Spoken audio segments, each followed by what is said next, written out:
Yeah, es la voz de LA.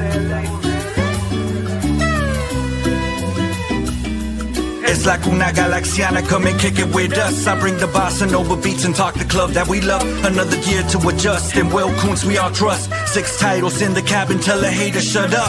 Mirar al horizonte con el cielo morado. Llegamos al estadio como siempre lo hago. Es la nueva temporada, ya cumplí 30 años. Rezándole a San Pequi que no dé al travesaño. Que repartan los balones y no sean tacaños. Que regrese el contraataque y que le hagamos daño. Un saludo para Robert, hermanos ecuatorianos. Que la táctica de Ananda nunca sean en vano. Si se trata de mi gala me levanto temprano. Ver el fur en verano, en el pasto tumbado. Siempre estoy a tu lado, en cualquier resultado. Vamos Galaxy, on top is where I gotta be. Chilling in the canopy, staging like a winery. Goals during rivalries, brew from the refinery. Only want the finer things, we letting you know. Lo que pasa en la galaxia, ready, let's start the show.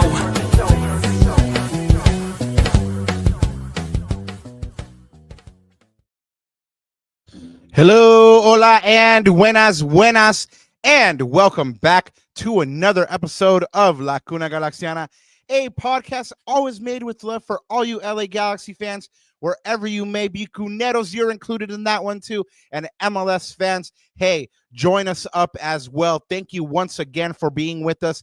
Chat, man, thank you for being with us again. We expect you guys will be your usual rambunctious selves today, and speaking of today, coming off the heroics from the past weekend, we'll be looking at the Galaxy to build off that performance with their next attempt to finally get a first win of the season when they take a trip to Texas to take on Austin FC on Saturday, April 19th, bright and early California time for their first MLS match of the weekend. LA and Austin had a spicy CVI encounter, and with Captain Diego Fagundes already revealing that the team has been targeting this match, we'll take a look at how both teams stand going into hostilities. We'll also explore which Austin defense the Galaxy might see, how LA can take advantage of Austin's weaknesses, how their offense will need to take its chances to have a shot at victory, and what the Galaxy needs to do to have a shot at a win on the road. Plus, the Galaxy are getting a boost through more players coming back from injury. All that and more coming up on tonight's episode. But before we go any further, let me go ahead and introduce myself. I'm one of your co-hosts, Rob Halon. You can find my written work at Extra Time Talk and the Sporting Tribune. And you can find me online at El Escudero de LA. And coming back at you, taking time out from his cosmopolitan lifestyle, the cosmopolitan one, el yerno guapo, el gitano perdido. Man, I wish I was living his life, man. Ananda Kirana. Papa, well, how are you chilling over there, Cosmopolitan one? I'm exhausted, man. I'm not even gonna lie. I'm exhausted. You guys can probably tell by my voice. It's always early in here when I do these shows from Spain. But yeah, I mean, as you guys probably heard the last show, I was in Madrid for some little game that was going on last night. Got back 2 nights ago now. Got back yesterday. Last night, pretty late. It's about a 5.5 or so hour drive here from Barcelona to Madrid. And yeah, bro. Let me just talk about that for a second, because I gotta spend like a minute on it, right? No. It must have been just epic, right? And this sentiment, which is, man, if you guys, whatever you guys are passionate about, whether it's football, if it's the arts, whatever it is, concerts, right? If you have a chance to just knock something off your bucket list, and especially, like for us, like my wife and I, like we don't have kids, we have a fur baby, we don't have kids, the less responsibilities. If you have the time to take it, and, maybe sort of quote unquote once in a lifetime events come up, like I highly suggest doing it, because you just never know, right? Like, I know it's super cliche, but life is super short. You just got to take advantage of all the opportunities, right? And I mean, for me, that was like, you guys can probably, both your teams are playing. Well, as I always say, you can always follow me, block me, or stalk me at Ananda Galaxiana. If you guys go there to my Instagram, I did post a few things about that game, some videos, some photos, etc. I posted some stories up, but man, like you talk about atmosphere, Papa, like atmosphere. That was like I felt like I was at church. That was like the Mecca of football. Just the enormity of the stadium. I've never seen anything like it. Right, I've been to the Emirates before. I've been to a couple other stadiums.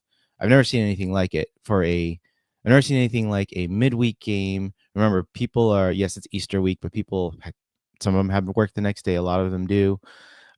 It's a 9 o'clock kickoff local time, but whether it was the ambiance and the atmosphere before in the streets with las bengalas, like los petardos, like everything, bro, like everything, cops everywhere on horseback, etc. The team bus coming in all the way through to the anthem of the Champions League. There's nothing like it. I highly suggest everyone. I highly suggest everyone that's listening Core memory. to do that, man. Like it's like I said, it's and the way the stadium's set up too, it's an atmosphere of sound. It's just a cauldron, and they topped off the roof, right? So the sound is trapped in. So when you hear the Madridistas whistle on the other team, and then in the end, like 20 minutes in, they're jeering at their own team, right? That's just how it is. That's just how Madridistas roll. Like they have the standard, and I'm going to talk about this a little bit, maybe unfairly to the Galaxy, but their standards are here, Papa. Like if you lose, you will hear it from the fans from minute 0 to minute 90, which is pretty crazy. But yeah, amazing game, amazing quality, amazing skill level. That's all I can say, man. Just a beautiful European night. And no matter which way you slice it, when your team goes through, so you left a happy man. Yeah, it was bittersweet. I'll tell you that much. But you know what? Madrid tiene 15 y el Arsenal tiene 0. Entonces, nuestra oportunidad. So that's the semifinal. Who is Arsenal playing? PSG, Paris Saint-Germain. Ooh, that's a spicy tie. Yep. Manchester United went through today as well. After looking like they were dead and buried. I saw that. I forgot about the magic of Old Trafford Fergie time. So I spoke too soon in one of my group chats. But you know that happens sometimes. Yeah. I saw how they was roasting you in the group chat, man. But it's all right. 90 minutes is a long time, and extra time is a long time at Old Trafford, and so never forget that. But yeah, United, despite having a terrible league season, going on to the semifinal of the Europa League. Who knows? It might have Champions League football next year after all. What are they in, like 14th or 15th in the league? It's just terrible. I don't even know how that works. Yeah. Anyways, back to Galaxy. back to Galaxylandia, right? So no, you're right, Ananda. You said it's cliche, but you really just gotta like take every moment, man. I mean, today the news broke, or was it today, or was it yesterday? The news broke that Aaron Bupenza, former FC Cincinnati forward, died. The 28-year-old fell from the 11th floor of a building in China. Of course, he was playing for Zhejiang FC, and yeah, man. 28 is way too young to go, especially in an accident like this. And so, like you said, I mean, when you say it's cliche, but it's real. It's cliche, but it's real. You take those moments when you can. You never know when you or your loved ones might not be here. So take the opportunities to say that you love them to them as well. And broke Galaxy fans, but it was worth it. It was worth it. Like even MLS Cup, right? Like remember, Rob, like we were on that show with the Nag Boys, and people are asking, you know, it's X so and so dollars. Like, you think that's a good price? I'm like, I mean, look at this season, right? You just never know. Right. Like you take those opportunities. We saw that our team win the trophy. That's that was the first trophy that you've seen covering the team. I mean, those are special moments. You just gotta relish, man. You gotta live in it. Yeah, we said who knows when it'll happen again. So it really depends on what that kind of price is for your own personal enjoyment and memories and stuff like that. Adam hitting us up with the first super chat, and thank you for it.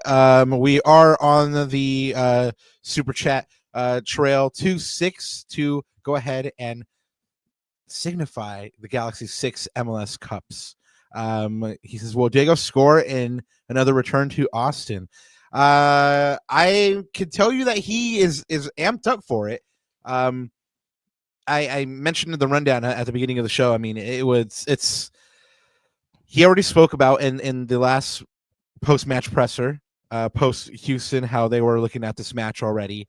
And we know what happened in the CVI against Shoutouts. So I think he's going to be fired up. I mean, and then plus, my boy's entire family is going to be there, so he's going to want to play well. I mean, his mom and pop and brother still live out there. Shout out to them.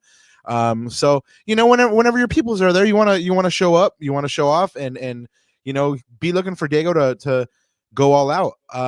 And if he plays like he did against Houston, beware Austin. But anyway, guys, we did mention we do have those super chats going, but we also get questions from y'all. How can we help you guys? First off, you guys are here, and that's amazing. Just keep on popping in the chat and saying what's up there. But also put someone on. Go ahead and let them know sub to the show, and we would be eternally grateful. Ananda will go ahead and take a shot with you whenever he sees you. That is my solemn promise for him. There might be an SADA coming in a couple weeks, so we got to sort it out still between you and I. You and I. Ooh, we got it. But there we go. Yeah, we that might be announced soon. SADA Part 2.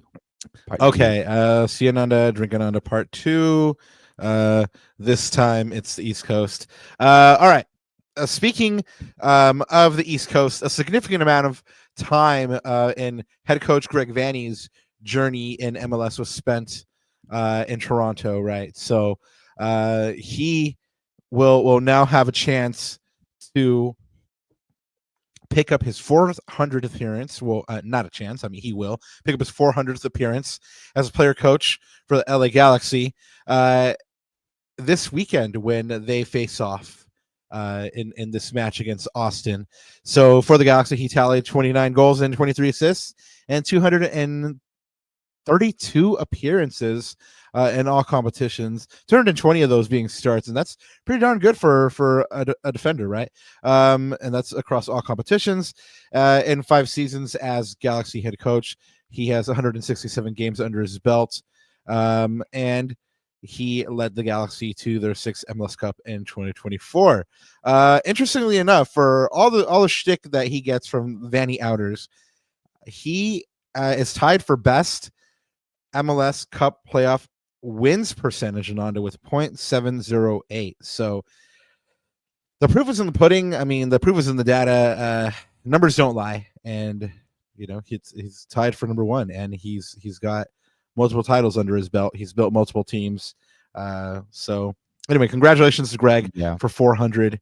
The focus shifts from Diego last weekend to Greg this weekend. Who knows? Will he pick up the Galaxy's first win of the season in his 400th appearance as player or coach for the Galaxy?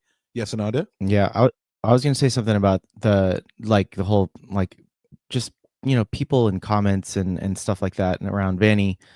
And it's like the year after, and people are already, there's been, again, it's probably through the corners and the depths and the trenches of the Galaxy faithful. I don't think most people are in that boat. But the one argument that I've seen is, well, he always needs a perfect team. Like, he can't manage through injuries, et cetera, which, I mean, honestly, I don't think any team can manage through that many injuries and those many changes. And like Greg is a perfect system team. But here's the way I look at it, which is, I think, so obviously the alternative is getting another coach, right? But we don't know what the ceilings are of certain coaches, but we know what the floor is of Greg Vanney. But more importantly, we know what the ceiling is of Greg Vanney teams. It's a title. That's multiple MLS Cups, right? So I think the proof is in the pudding, and I think that's how I would debunk sort of that argument. And yeah, I just look, I don't think any team can manage through that many injuries, but we know what happens when he does have his players and when he does have his time and a full preseason with less injuries. I mean, there's going to be a few niggles and naggles here, but again, to miss one of your DPs for majority of the season, you're already at 67% DP utilization at best, and that's not where you want to be. But anyways, Papa, are we starting the show already? Like, let me just get my thing out of the way because I don't want to forget doing my thing, and Hey, then do we your can thing. move on. I And then mean, we move on to I some thought we announcements. were. I thought we were. I mean, but I mean, we do your thing. we were we were. My mind's still in the Bernabeu. So, yeah, I guess Stock 'em. we hit on the subs. You hit on the follow me, block me, stalk me. You know where to find me, guys. Yeah. Anyways, we hit on all that. So all I gotta say is, como siempre, antes de olvidarme, because I almost forgot again. Buenos días, tardes o noches, y bienvenidos a otro capítulo de La Cuna Galaxiana. But we're close to 200. I think we got to start making some announcements soon on what we're going to do for 200. So All coming right. soon, guys. Stay tuned. Stay tuned. All right. We are going to have Diego Raquinho. Maradona and Pele and Raquinho on the show. It's going to be gas. Anyway, stay tuned. We'll let you guys know what's happening for number 200. Adam says with another super chat. Adam, gracias. Lo apreciamos mucho. When does MLS All-Star voting begin? And do you guys think a player from the Galaxy will be in it this year? Not sure on the first one, so you caught me unawares on that one, but we'll definitely check on that.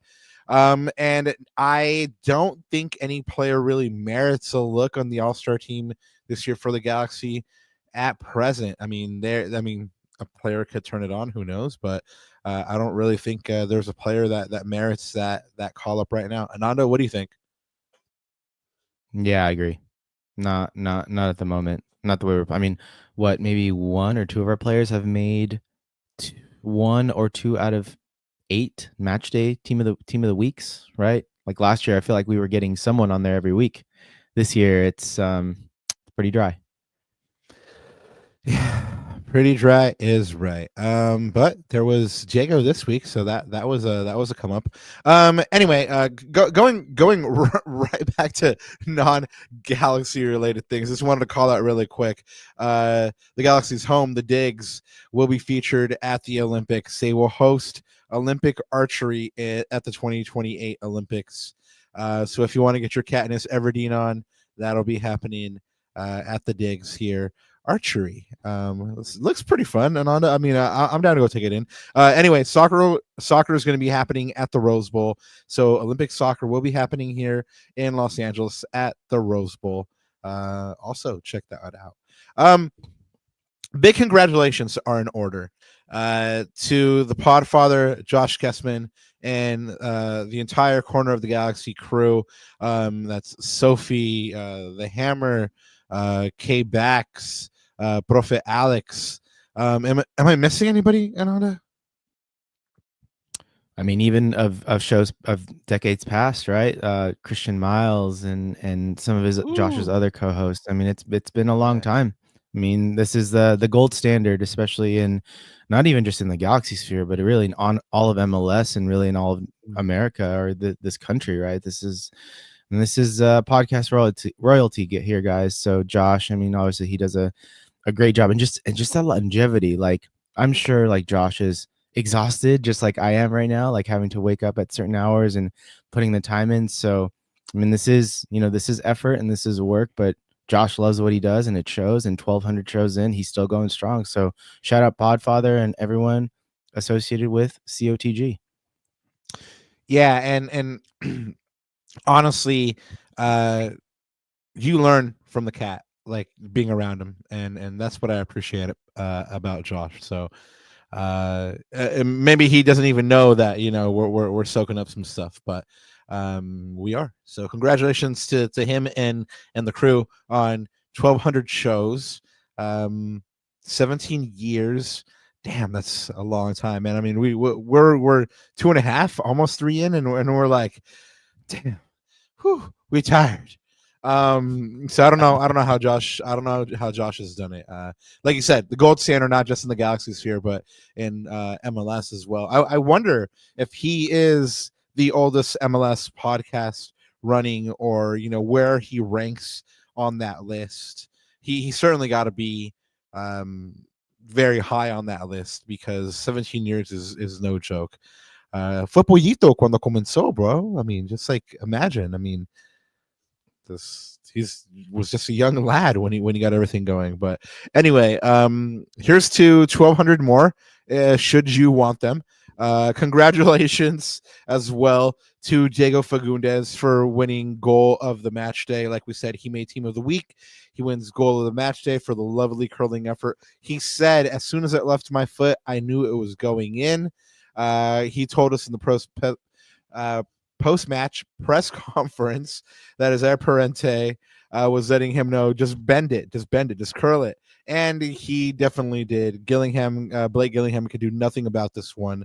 And so he wins goal of the match day. I'm not sure if the Galaxy will be wearing this one before Austin this weekend, but MLS and Adidas have released their One Planet pre-match jerseys, and they're now available. These are made with recycled materials. They're part of the annual Greener Goals Week of Service, Ananda. So every year MLS does this event to kind of offset its environmental impact, tries to give back to Mother Earth for everything they're kind of like using of its resources through putting through the league. It's going to be worn league wide as a pre-match top to celebrate Earth Day. But again, I'm not really quite sure when this is happening. It might be happening against Austin. So check this one out. I kind of like this color, Ananda. What you think? This little mentita right here? Yeah, it's a summer vibe for sure. I think when summer hits, I think we'll see a lot of these jerseys. Definitely, it's got that fresh, minty summer look for sure. Yeah, it's perfect for Easter coming up. Anyway, this one will run you $69.99 if you want to pick this one up. Shout out to G's Run LA. They are evolving, it looks like. They're becoming G's Hike LA. In collaboration with GCC, they're going to be putting on a G's Hike LA on Saturday, April 19th. The meetup is at 6 a.m. So early G's, early. I know y'all like being on time, so make sure to get there at 6 because Hike Out is at 6:30, and this is happening at Ladera Linda Park in Rancho Palos Verdes. Go ahead and go. Spend some time with your G's community. I'm sure. I don't know. Is the sun even up at that time? I mean, it's like you go on the hike and you're watching the sun come up at the same time as you're cresting the mountain. So it must be a really lovely view. But after the hike, go ahead and head to Absolution Brew for a watch party that's going to be happening there. Of course, that kicks off at 10:45, and your ñaños from 1-2 Threads will be there doing their thing with a pop-up, always bringing the heat, and you'll have food by Irie Taco, and like I mentioned, that kicks off at 10:45. The Riot Squad, Lars, is going to be at Hennessy's in Hermosa Beach, also at 10:45. Make sure to catch them. And how can we forget Big Heck and the IEGs will be at Pepito's Mexican restaurant in Riverside. Go ahead and hook up with them if you're in the area. And of course, I'm sure as we get closer to game time, more watch parties will pop up. So go ahead and catch all the socials of your favorite supporter group to go ahead and catch where there'll be no announcement yet from ACB or Galaxians or Outlaws where they might be at, but I'm sure they will announce that. Comments, what's good? Let us know where you're going to be at so we can pull up. Mike Ray, we love you too, man. Delmar, shout out Mickey Gris, man. Shout out Mickey Gris, yeah. Anyway, let's get into this game, man. We gotta preview this match. I mean, there's after the last one against Houston, there's reason to be optimistic if they can keep 11 men on the field and they don't shoot themselves in the foot. But let's go and look at where these teams stand as we go into this match. After 8 MLS matches, the Galaxy holds a 0-5-3 record, 6 goals for, 15 against, only 3 points, Ananda, with for a 0.38 point per game average, -9 goal differential. Good enough for 15th and last place. Still the only team yet to win a game in the Western Conference. One of 3 teams not to win a game. tied for dead last in the league, and they've allowed now the third most goals in the league this season. Whew, that just hurts to kind of lay bare right there, right? But facts is facts. Like I said, facts do not lie. Austin, for their part, after 8 matches played, a 4-3-1 record, 6 goals for, 8 against, 13 points for them, 1.64 points per game, but a -2 goal differential, pointing to, and we'll get into this a little bit later, their inability to create goals and score goals.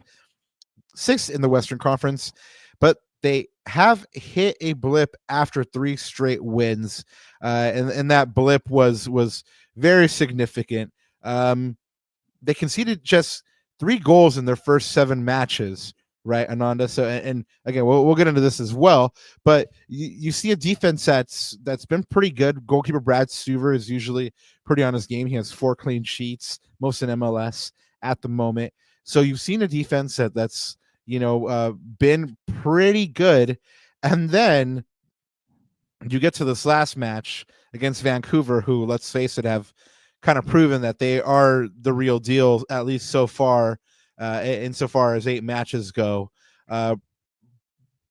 Brian White was his lights out. I mean, 4 goals. He had 1 called back, so it could have been 5. But Austin takes that 5-1 hammering from Vancouver. And that 1 goal was Danny Pereira, just golazo in the 90th minute. But before that, like I mentioned, the defense was kind of carrying this team. They had a 0-0 draw at home versus Portland, and not really conceding goals. And on to 3 goals in the past 7 games before Vancouver. So the interesting thing here will be to see whether the defense that was kind of carrying them through the season will show up, or whether the defense that showed up versus Vancouver will show up versus the Galaxy, in which case the Galaxy can exploit.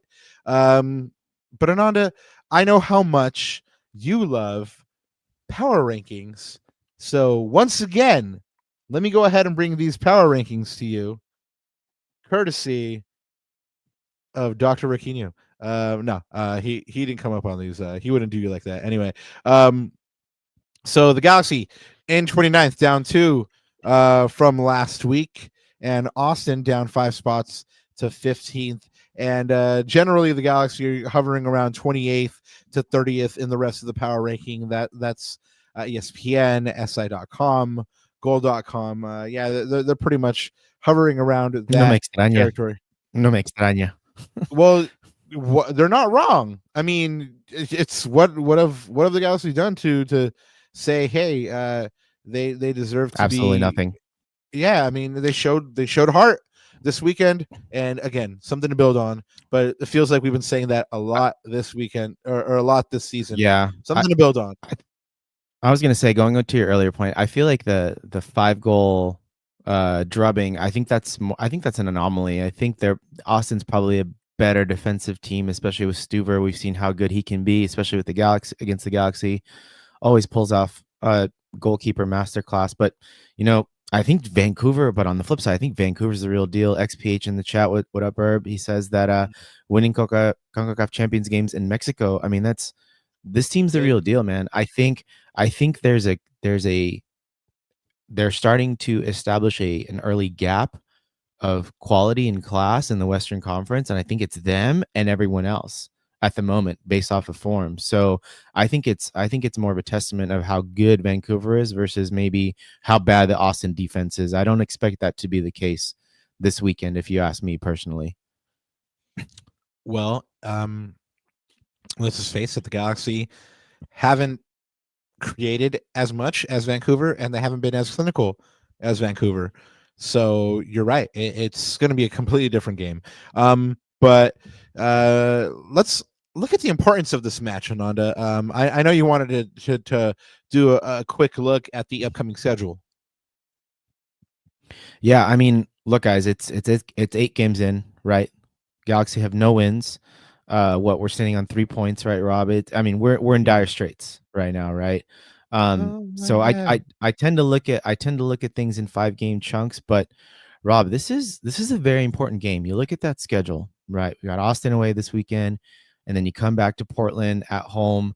Portland's never an easy game. And by the way, guys, just disregard the times there. Of course, I'm in a different time zone. 3 a.m. is, by the way, 3 a.m. is the time I'm gonna have to wake up if I want to watch a game live. So that's probably not going to happen. But hey, at least I know it's a. We'll talk about that, which is an important detail, Rob, which is a 10:45 a.m. kickoff for the Galaxy this weekend. Mm. That's going to be interesting.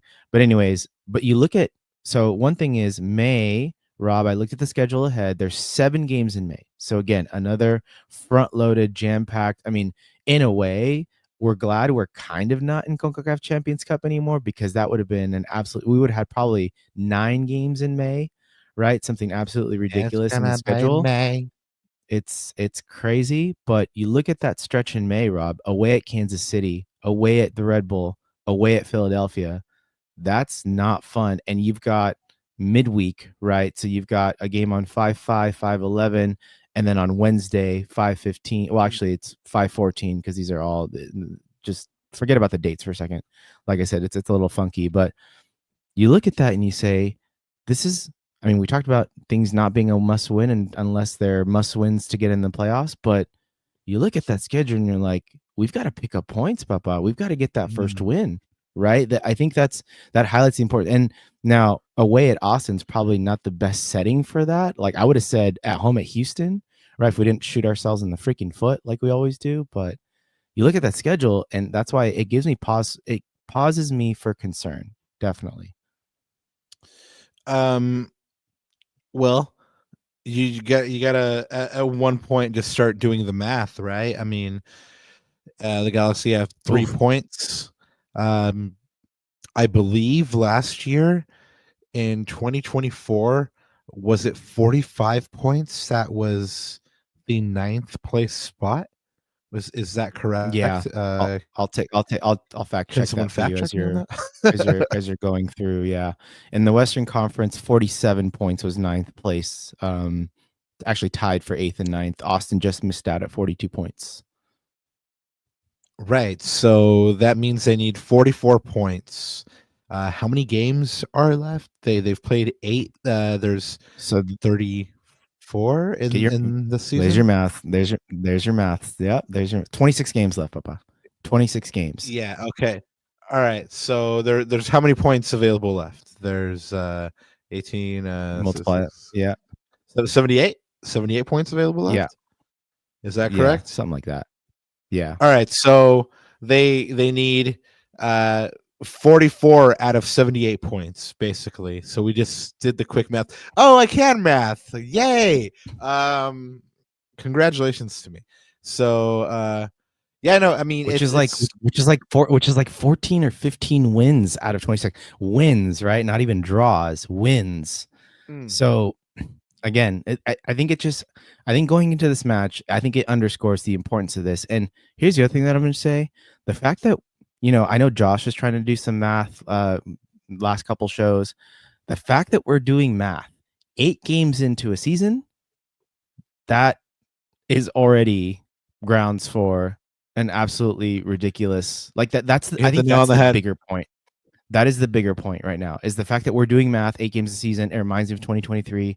This is not a good omen, right? And things need to turn around. So like, it's not a must-win game, but this weekend is super important. But we talked about the doomsday scenario, but I want to talk about the positive, which is, this is my opinion only. I don't know if anyone else feels this way, but we need a watershed moment. We need the first win. Once we get that first win, because I think the performances have picked up, like a little hit or miss, but had we not made those mistakes, I think the performances overall are picking up, right? We're getting chances. We're creating enough.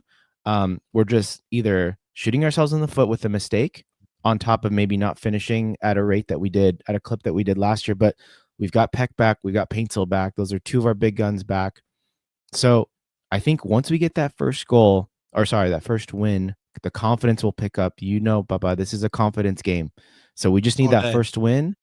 And once that happens, I think the momentum will sort of grow from there.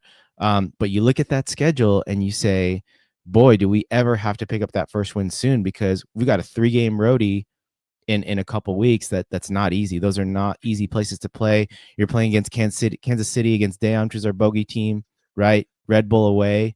We're This guy's playing said a against 3-game roadie. the 3-game roadie, just like and I just noticed 4 out of 5 next on the road. That's what I'm saying. And by the way, you know what the game is after Philadelphia Union? That's El Tráfico. Correcto. So I mean, and the game after that is the California Clásico, right? This is what I'm saying. I think I wanted to bring this up because I think this underscores the importance of this match. So it's either here you draw a line in the sand, you say they shall not pass, or it has the not what's the word I'm looking for here. It has the opportunity, not opportunity. The I don't know what the word is I'm looking for, but basically, yeah, it could spiral out of control here if it's not checked, right? So if they don't pick up a win here, like you said, a tough schedule coming up. 4 out of 5 is tough away, right? XPH says, I believe second half of the season. Thank you very much, XPH, for the super chat. I'm excited to talk about his question. Actually, I believe second half of the season is very forgiving. Last year, Seattle, but Galaxy does need to start picking up wins. On a side note, do you guys collect any memorabilia of any kind? Ananda, I'll let you take this one. Memorabilia. I'm not really like cards here and there, but not really. I'm just more of a kit guy. Like I'm starting to like look at some vintage kits. Like they just re-released the 99 2000 Real Madrid kit, the Teca, with the Teca as a sponsor on the front. Man, I'm looking for like a real one though. Like I'm looking for like either a Casillas goalkeeper one or Raul. Like, so I'm more of a kit guy personally. What about you, man?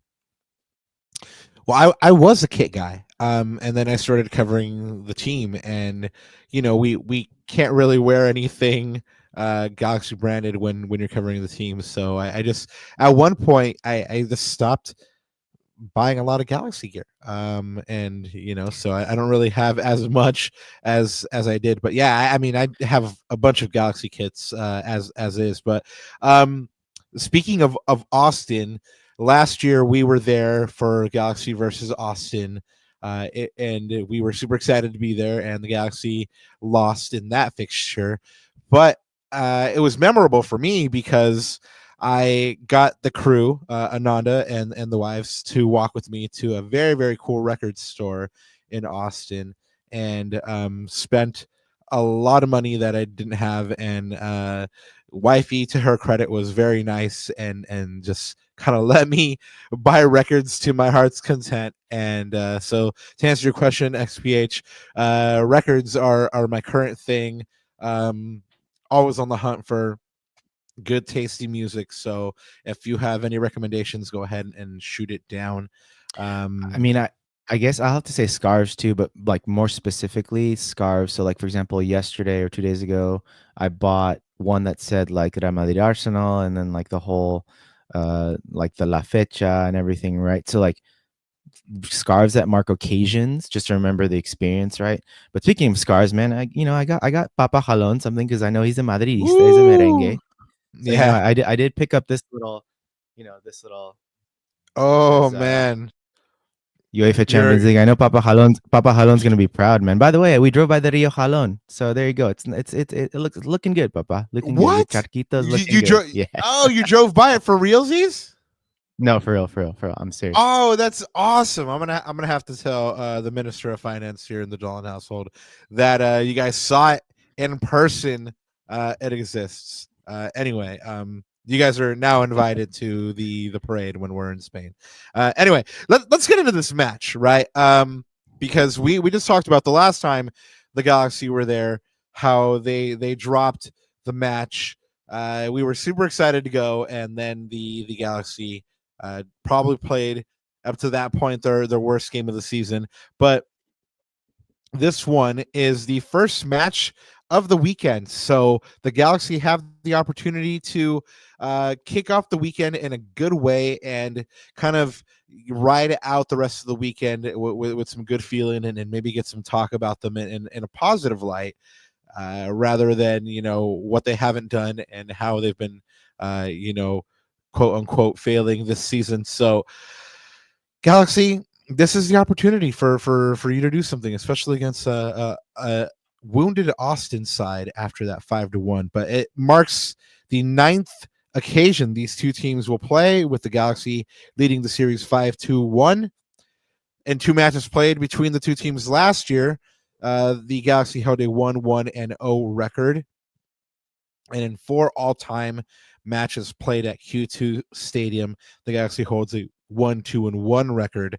Last time these two teams met, the Galaxy earned a 2-1 win, and like I mentioned, in that first match in Austin, the Galaxy beat Austin beat the Galaxy 2-0, and it was a pretty lifeless Galaxy performance. So hopefully they will not bring that game this year.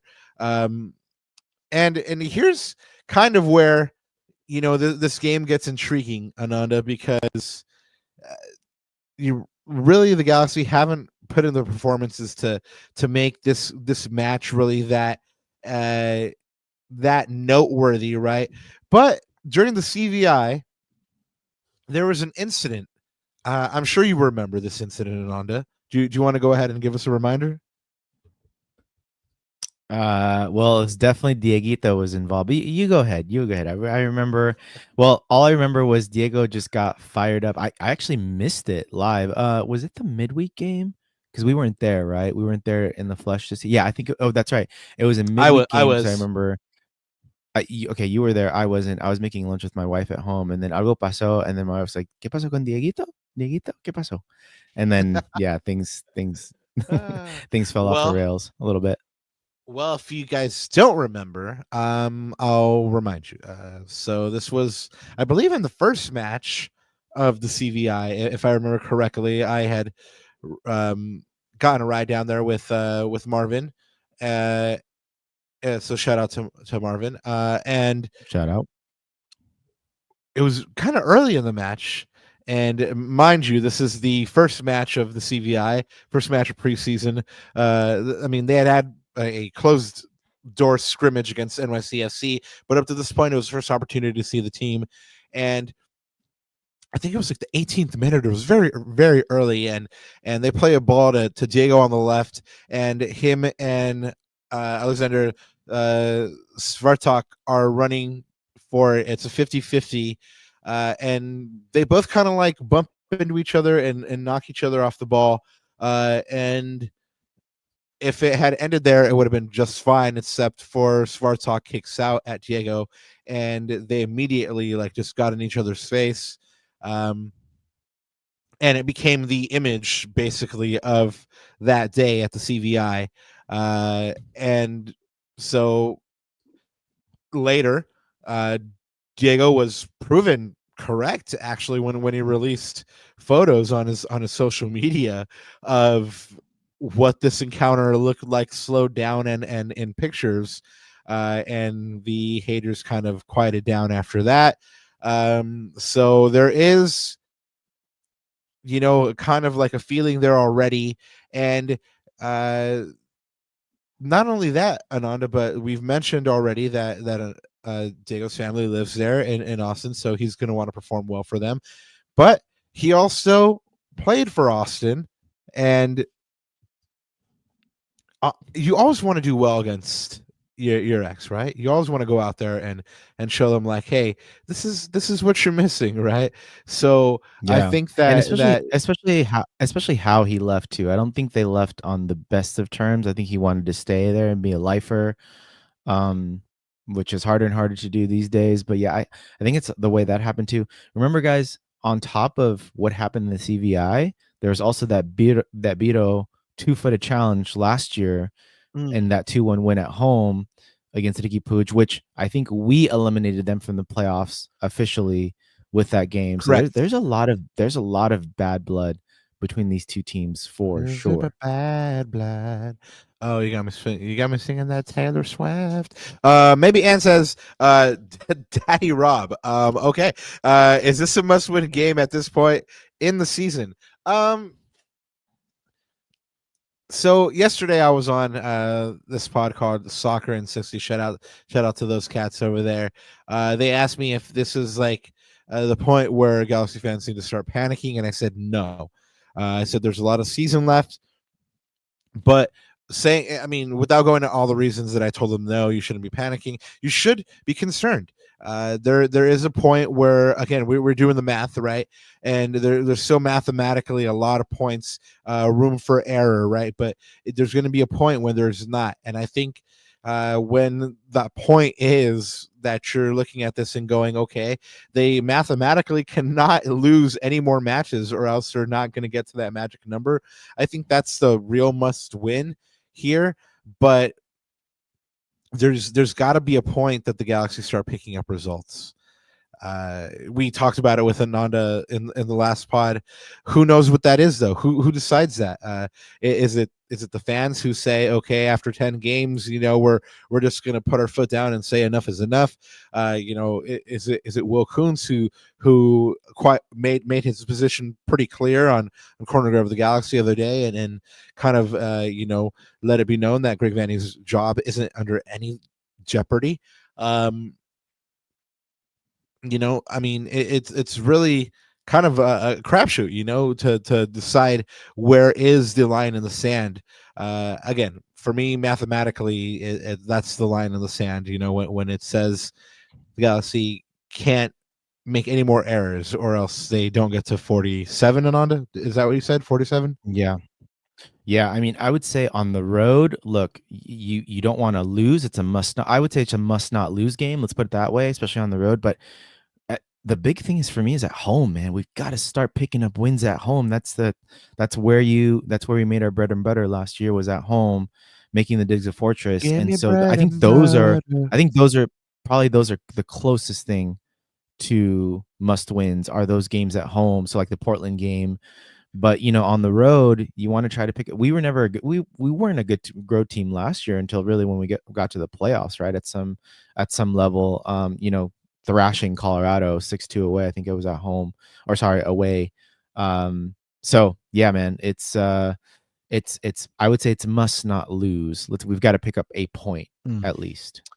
Well, I like the mentality. We've spoken a lot about Dago. I mean, obviously he's going to be looked at a lot because of him being there at Austin, and everything that happened at the CVI earlier. But we mentioned at the top of the show that he spoke about the team and him kind of looking at this match already, and he said post-match Houston, he said, now we need to go to Austin, and you know how bad I want to beat them. Of course, that's one thing I said to the locker room. Let's go positive. Let's play the way we did when we were down a man and do it with 11 guys and just grind while we're out there, because I know it's going to be a tough game and things might not go our way, but we need to make sure that we stay together, we stay positive, and we're scoring some goals. So the man clearly has his sights set on this victory. If they can go ahead and get this victory against Austin, he's going to be a happy man, especially since it came against Austin. Ananda, we were looking at the injuries, right? And I said at the top of the show that the Galaxy are starting to get some players back. Mauricio Cuevas is one of those players ready to go, per Greg Vanney. He let us know in the midweek presser that was yesterday. Marco Reus will be available as well. There is some kind of I don't know if there's a disconnect, but there's kind of like a how much will he be involved kind of scenario. Marco Reus says he feels good and he wants to be involved, and Greg Vanney is kind of more cautious about it and saying how much is he going to be involved. So that remains to be seen. But in any case, look for Marco Reus to make some kind of appearance. Maya Yoshida is still dealing with that hamstring injury. Greg Vanney let us know that it was a little bit more serious than initially thought. Of course, Zanka is suspended for this match after picking up that straight red card in the match against Houston. And then Eric Zavaleta will be available. He was dealing with a back issue, and of course, after Zanka's suspension and Maya Yoshida's injury, Eric Zavaleta is the only other recognized center back on the senior team that is not from the homegrowns, basically. So good on him for being available and giving Greg Vanny that option. But yeah, Greg will also have Mauricio Cuevas available to him, who, let's face it, last year was pretty versatile for Greg, and when he came on the field was a breath of energy. So it'll be good for Greg to have that option, whether it's in defense or whether it's on the wing, how we saw Mauricio a couple of times last year, even though Greg said that he didn't really favor him in that position. For the Austin side, Ananda, Diego Rubio is out, 1 assist in 5 matches for the striker. Elie Sanchez is going to be most likely out in this one, 6 matches so far for Verde. Micah Burton and Mikael Dessler are also going to be out for this one. Probably that Diego Rubio absence and the Elie Sanchez absences are going to be the most impactful. If anything, for Elie on the leadership and experience front and what he brings to the side for those reasons. Ananda, let's get into some starting lineups. What are you seeing from the Galaxy? What do you think they're going to be bringing out, especially in light of Marco Royce being available? Mauricio Cuevas being available. What are you thinking? Yeah, I think the more interesting conversation will be the defense. Like, what does he do without Zanka, right? And it all depends on the health and status of Eric Zavaleta. I think you just gave a quick update on sort of what he's, his fitness test or his late test coming into this match. He's having those back issues, etc. So I think it all depends on that. I mean, if you have a healthy Zavaleta, you probably start him. You don't want to, put too many square pegs in round holes, right? We always talk about that in terms of not trying to move guys out of position. But if he's not available, I mean, what do you do? What do you do, Rob? I think probably the easiest and most logical thing, which I think I've seen Greg do a few times, which is he tucks in John Nelson and he puts Julian Aude on the left wing or the left back, and we build up as a 3-back anyways with one of the, either it's Mickey or Julian Aude marauding up and down that wing to help support the attack and create those overloads that Greg always likes to create. So I think that's, to me, the biggest conversation point is what does he do with the back four? And again, this is a defense that you don't want to tinker too much because we're already not a great defense to begin with. And we make enough mistakes. So it's like, you want as much stability back there, especially away on the road in Austin, and not the easiest place to play. You've got an early kickoff as well. So again, a lot of variables here going against the Galaxy. But I think that's the bigger thing. I think the offense, look, if you go with the front 6 that you see here in the midfield and attack, I'm okay with that. I don't expect Royce to log heavy minutes. If anything, he'll probably come off the bench for a 15-20 minute cameo, and that's all I'm going to expect from Marco Royce. But yeah, man, like I said, I think the bigger thing for me is the defense. What do we do there in the absence of Zanka? And yeah, I mean, we'll talk about a guy for sure that needs to step up and have a big game for the Galaxy in the defense. Yeah, and then on the other side, here in the graphic, you see Cascante as a center back, but this one is likely to be started by Heinzike and Svartok there. They're replacing Cascante. And of course, we've already spoken about the impact that Brad Suver has for this team. Last year, he was responsible for saving a bunch of goals for this team. I actually checked into that, Ananda, and he hasn't reached a full goal yet saved. But I saw the match against Houston. Sorry, not against Houston, against Vancouver, and it was 5-1. But if not for Stuver, it could have been like 9 or 10-1. It was, I mean, this man came up with a couple of brilliant saves, point blank. So again, that trio of Heinzike, Svartok, and Stuver was going to be instrumental here in any kind of success that Austin wants to have. They were a great defensive team up until that Vancouver setback. So again, what kind of defense are the Galaxy going to face against? And of course, this midfield has pretty much ridden Sabovic and Pereira for the last 3 or 4 matches.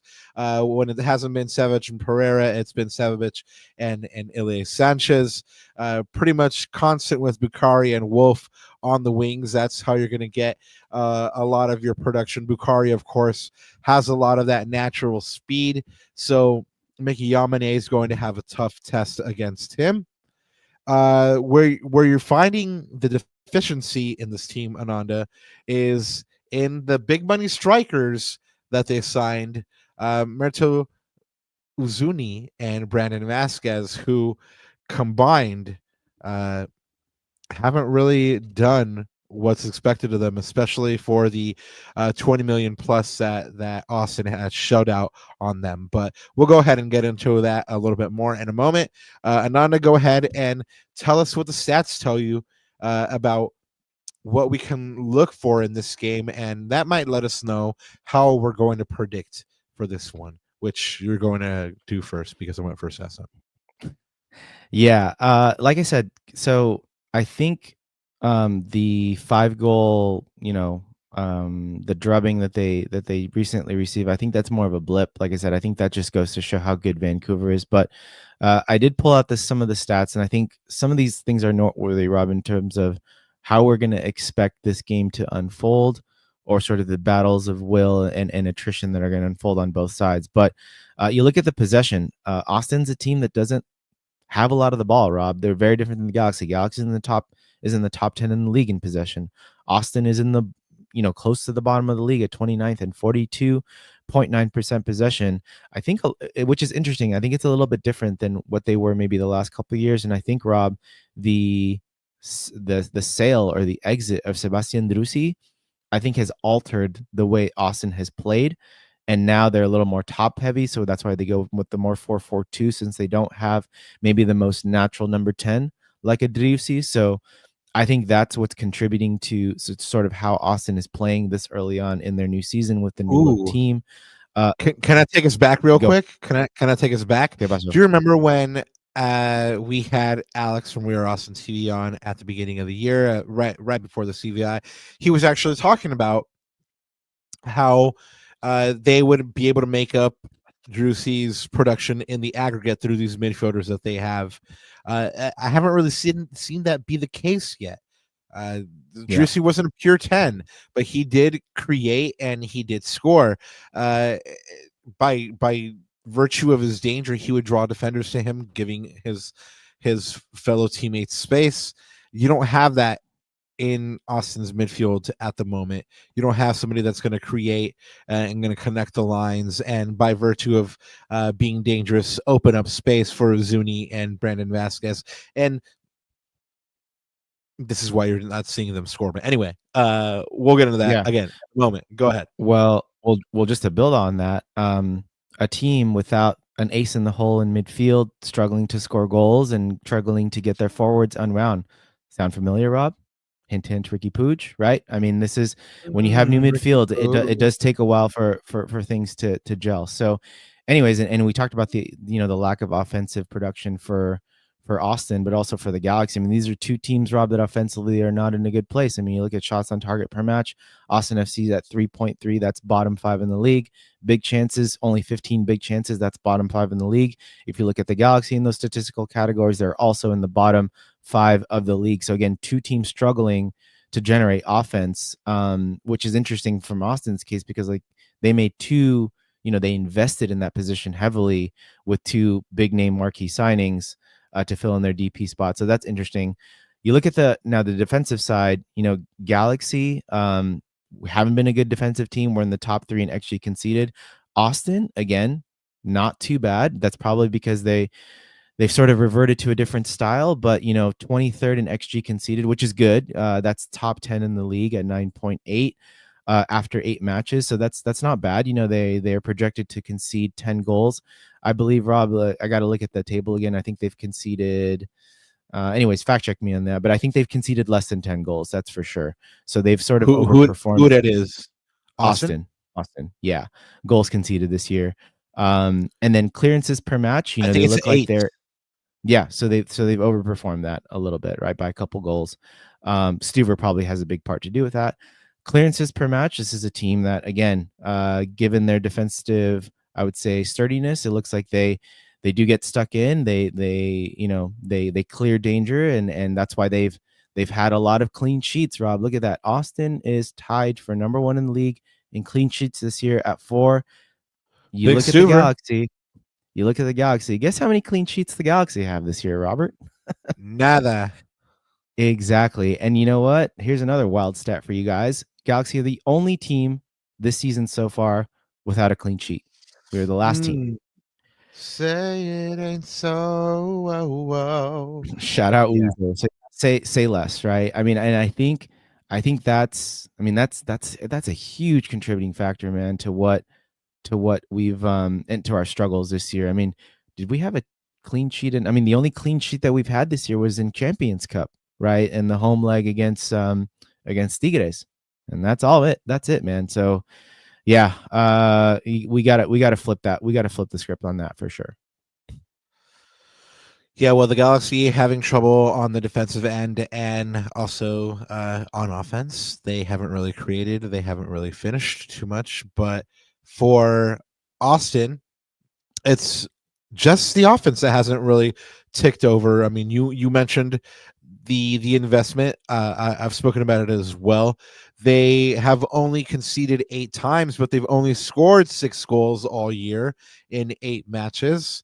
So after all the money spent on big name signings to lead the line, only 6 goals scored, and it's not coming from the forward line. The goal contributions are coming from the wing through Owen Wolf, who has 3 assists and has created the most big chances for Austin as well with 5, and Osman Bukhari, who has 2 goal contributions. Like I said, he is going to be instrumental in trying to pin back Mickey Yamane and trying to nullify Yamane's threat for the Galaxy. But again, the wing is where you're getting the contributions offensively from Austin. Nortu Uzuni, after much hype and coming in for a bunch of money, has not lived up to his DP billing.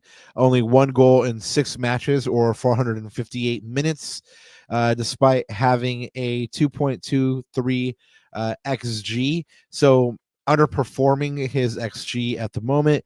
And this is a guy who can score, Ananda. I mean, he was prolific at Granada. He had 49 goals in 106 matches, 36 in 65 for Enchivados before that. So the guy can score. He just hasn't been scoring here. But again, I highlighted the reason that I think why that's happening. It's no surprise that his strike partner Brandon Vasquez isn't seeing a lot of production either. Only 1 goal, so that's only 2 goals between them. About $20 to $25 million here. 8 matches for the striker, 701 minutes, underperforming at 2.82 xG. Only 4 chances created all year for Brandon Vasquez. Not really a maker of chances, more a finisher of chances, but still not even with the ball at his feet or in the air. Nothing really happening for Brandon Vasquez. 9 shots on target or just over 1 a game. But really, the deficiency here is when it's not happening for you in front of goal, at least be that big body leading the line that can lay off the ball. But he hasn't been great at that either. Pass accuracy rating of less than 62%. So being dispossessed a lot and giving up the ball a lot as well. But that is all to say that he hasn't been performing well. So this is kind of the kind of match that you circle and say, okay, this is the match I need to break out in. And so for the Galaxy, the player to watch, for me anyway, Ananda, is Emiro Garces, especially in the absence of Mayo Yoshida, of Zonka, no experienced center back besides Eric Zavaleta, who doesn't have a lot of minutes on him and is battling that back injury. You have Emiro Garces basically being the leader of the defense. And with Brandon Vasquez, you can bet he will be tested in the air. The Galaxy have been great on set pieces or corner kicks, any kind of restarts really, with the fact that MLS.com came out with that they only win 48.1% of their aerial duels, and that figure drops to 46.7 in their own box. It's little wonder they give up those goals. So Emilio Vasquez, papá, se va a tener que poner trucha, muy listito, va a tener que estar Yeah. atento y muy enfocado. And I'm going to look at the other side of the pitch. You said Emilio Garces on the defensive side. I'm going to look at the other side, and for me, it's Dieguito, man. It's got to be Dieguito for me, the player to watch for the Galaxy. I mean, he's going to be probably going to captain the side again. He's going to be the team's, for me, coming into this game. If you look at the things that are off the pitch, he's going to be the emotional leader of this game. And if I think about this season, I mean, as much as you want to talk about Ricky Puig, man, I think more than anything, I think we miss sort of his not only his technical leadership but his emotional leadership. And I think maybe slowly and surely Diego is trying to fill that role as much as possible. It's a role that he hasn't really had to during his tenure with the LA Galaxy, and just based off of his tenure, his seniority, right? How many years he's been in the league. I think he's one of the voices now, especially with Maya and Marco being off the pitch recently. I think he's one of the guys that's had to step up, and I think he's going to be the emotional engine for this team. Again, he's got a lot of storylines, right? Heading into this match. So I think for me, that's going to be the player to watch. Look for him to create in that number 10 position. I mean, we've got to get Diego sort of at the top of the box where he can cut on his right foot and use that beautiful curler of his. Hopefully we can find him, whether it's on cutbacks or sustained buildup. So Diego for me, man, on the offensive side of the pitch. But Garces, he's got to be good. He's got to be clean, right? Operative word for Greg. Got to be clean. Absolutely.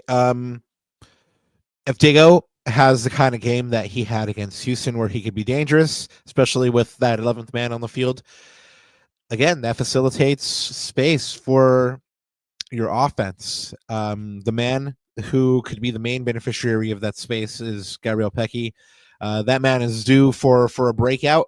He has a couple goals here, but nowhere near the production that he had last year, especially when you saw that small sample size of 5 games that the Galaxy had without Ricky Puig, and how they were playing. Hopefully they can replicate that now that this hopefully will be the second match in a row that you'll have that same front six and start to build continuity.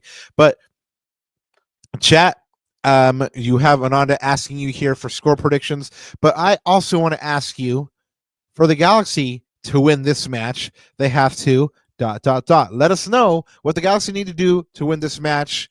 And while you're letting us know, and while Ananda and I are puzzling it over, go ahead and hook us up with those betting odds, Ananda, brought to you by Dr. Raquinho.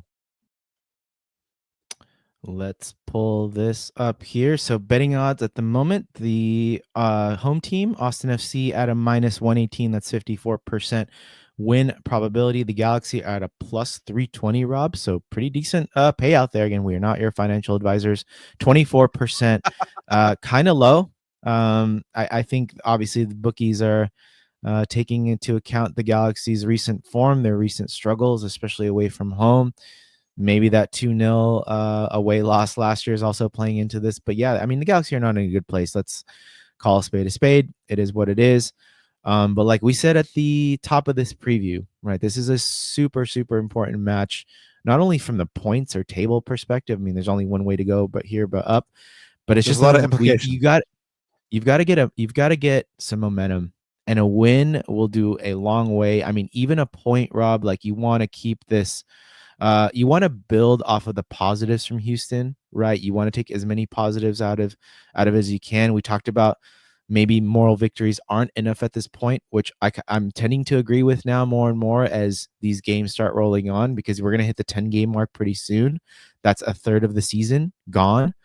So this is an important match, right? But if you look at this match, talk about wins. I mean, Rob, what do they need to do, man? What's the one thing they need to do to at least secure a point, if not all three? I mean, there's a lot of things we can poke at. I've got one in my head. What about you? Well, we already spoke about Amino Goddesses and the defense needing to be clean, and no one kind of succumbing to those self-imposed mistakes that the Galaxy have pretty much made at least one in every single game this year. But it's also having no opportunity for Austin to get going. Basically, they haven't been able to find their strikers Uzuni and Vasquez. They've had no one really to facilitate that. Don't let them get started. Don't let them look like world beaters. I mean, go out there and play on those insecurities and on those ruts that they're in, and make sure to keep those ruts going. Just yeah, Greg spoke about it. I mean, he said it in reference to Nascimento, but I'd like again the Galaxy to look like this uh, all game. Be dogs, man. Like be dirty, be gritty. Go out there and grind and be grimy. Like just go out there and by all means necessary try to get these points. That's what it's about. Yeah.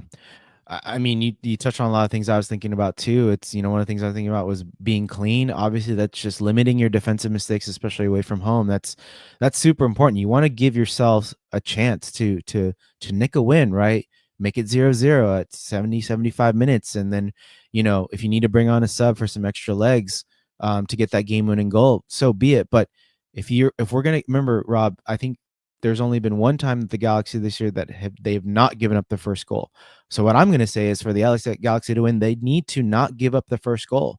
That's been a bad omen this year, and even in the 2023 season, right? We always said that was always the Galaxy, especially how fragile that team was. I don't think this year's version of this team is that fragile, but given the momentum, given sort of the pressure that's on them from a points perspective, they can't give up their first goal, especially if they give up the first goal off of a mistake.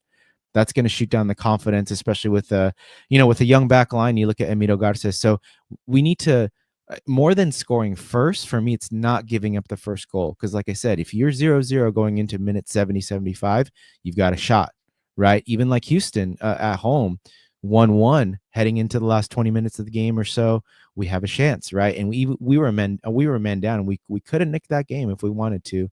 Unfortunately, just the ball didn't bounce our way that particular night. But so that's the thing for me. One and Alone Rocio says Galaxy need leadership and better communication. XPH says that Galaxy needs to play with the urgency, intensity that they had in second half versus Houston. Exactly from the first minute. And he's predicting a 3-2 win. So there you go. Well, I went first last time, so dale. Yeah, I think I'm gonna go reason, maybe voice of reason a little bit. I think I think we're gonna get a point away from home. A low scoring one, probably. It could even be a 0-0, maybe probably a 1-1. Right? Both teams are struggling offensively. They haven't shown, the data hasn't shown anything otherwise. I don't expect that to change overnight. But like I said, a mistake either way might turn the tide on this game. It might open the floodgates, whether it's for the Galaxy or Austin. And I feel like this is going to be more of a grudge match, man. The way Austin played last year, especially with Drusi on the team. I remember last year, Rob, it was speed on the wing. I remember Alex Ring on that right-hand side, Stuver's masterclass. Those are the things that killed us, but the Galaxy just laid a stinker. And the one thing we've got to, again, I'm going to bring this up again. One thing we've got to remind ourselves, it's April. Not sure what the humidity is like this year versus last year, but it's April. It's a 10:45 kickoff, right? So are the body clocks going to be up to speed, right? Are the Galaxy remember last year, our biggest complaint walking away from that stadium was the Galaxy didn't wake up. We just didn't wake up. Like it was a complete anomaly in that season because we were on I can't remember how many game winning streak or unbeaten streak we were coming into that game. I remember that very clearly. And I remember walking away from that stadium saying, we just didn't wake up. Body clocks weren't there. Who knows? But now we're going to have to contend with that same quote unquote potential excuse. Right. So all in all to say, I think it's going to be a little bit of a bore fest, maybe 0-0, 1-1. I think we're going to get out of there with a point and then hopefully build on that with 3 points at home. Because like I said, home points at this point in the season, I think are more important. I don't think you're wrong. I don't think you're wrong. I think it's reasonable to expect the point. I think they can go ahead and play Austin to a point for sure. I think they have the pieces to go for the win. I just don't see them putting together that full 90 minutes. And you have things against you like that young defense, and an offense that hasn't really been scoring that much. So I'm calling a 1-1, even a 2-2.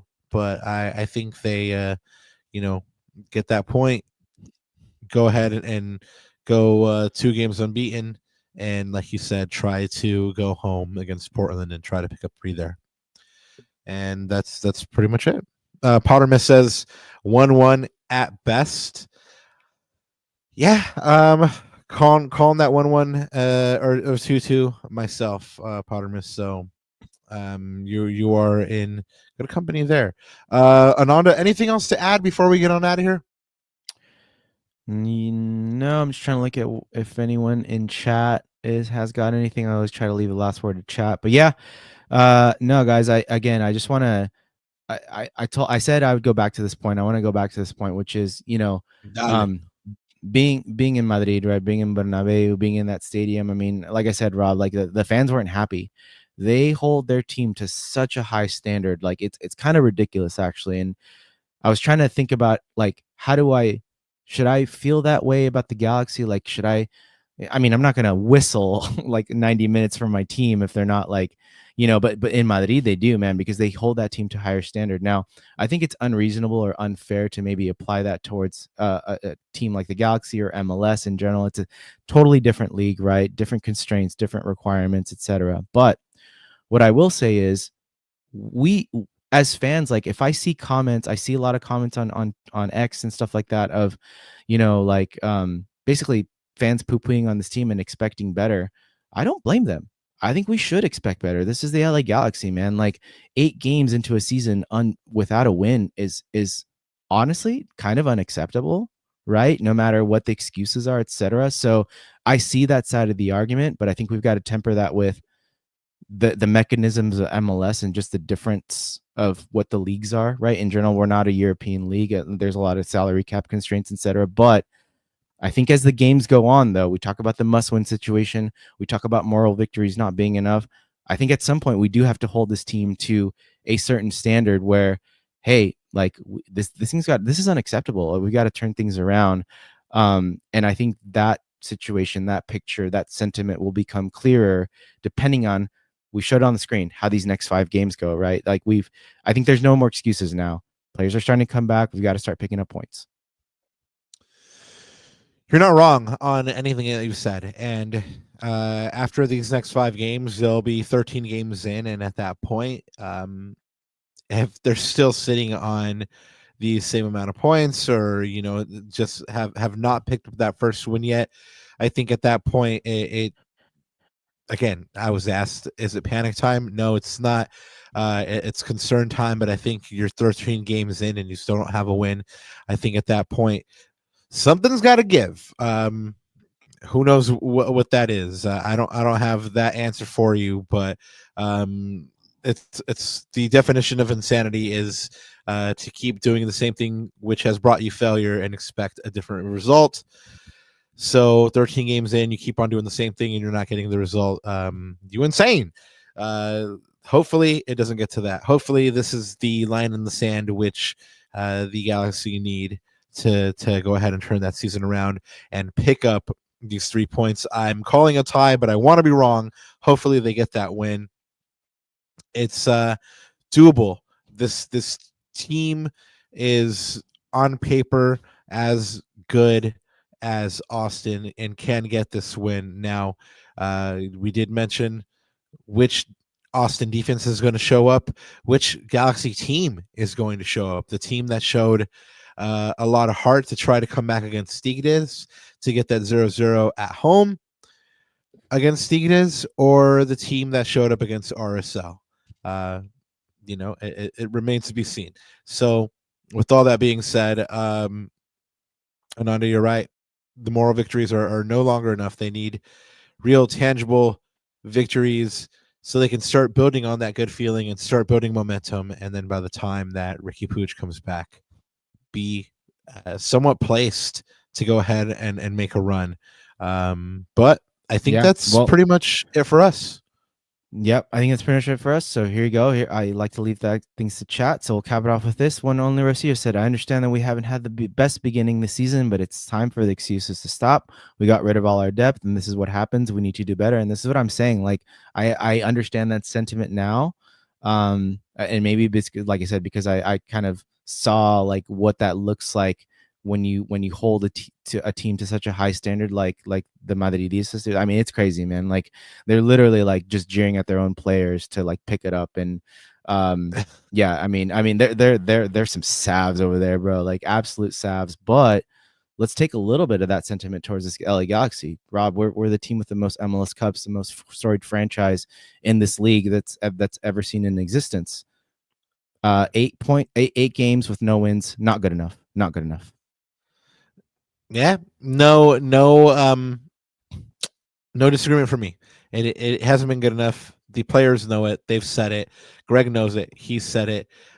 They feel like they're on the cusp. It remains to be seen. Let's hope that it begins against Austin this weekend, and there's only one way to go from here, which is up, just like Potterman says. And with that, Lacuna Galaxians, Cuneros, we will leave you. Hopefully, by the time we get back together, we are celebrating the first victory of the year on Monday, April 21st.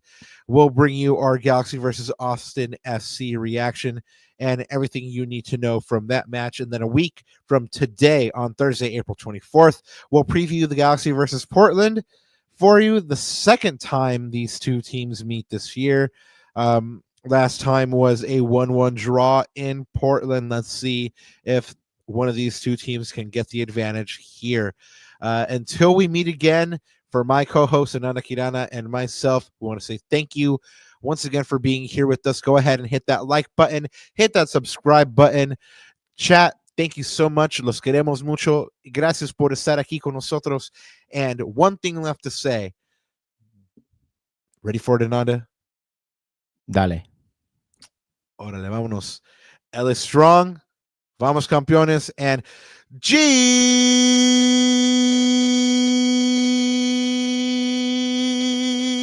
up.